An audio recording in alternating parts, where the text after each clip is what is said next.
watching this video, you're probably thinking of moving to the Flatiron District in Manhattan. So there's a couple things that you should consider before deciding if you're going to move to the Flatiron District.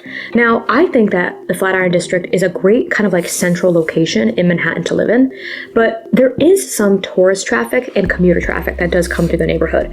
Now, commuter traffic, of course, is only going to matter pretty much Monday through Friday, and tourist traffic, I would say, kind of takes place like at all times there, because you have a couple like big attractions there. You have the Flatiron Building, you have 235th, which is like a crazy like touristy rooftop in Manhattan. Then you have Italy. So Italy's like main Manhattan location is in the Flatiron District. And then a couple other like big box stores. So plus also there's a lot of different subways that go through the Flatiron District as well. So because of all those factors combined, I would say that it definitely can be a little bit touristy. Oh, and also you have Madison Square Park, of course. So with all of that together, there's a lot of foot traffic that goes on in the neighborhood. Now, I do also think that the Flatiron District is great for dining and grabbing a cocktail. I think that's a great neighborhood for there. There's not really a lot of like nightlife. You're not really going to be going out in the Flatiron District. So, however, it is close to other neighborhoods where there is like a going out scene. So if you like that, you can live in the Flatiron District and then be close enough to those other neighborhoods that have that option. So I also do think that it's very easy to get to pretty much any neighborhood from the Flatiron District because there are so many subways and buses that run through the neighborhood. It's very, very convenient to get other places. So the Flatiron District is a landlocked neighborhood, meaning that it is not a waterfront neighborhood. It's more like central Manhattan.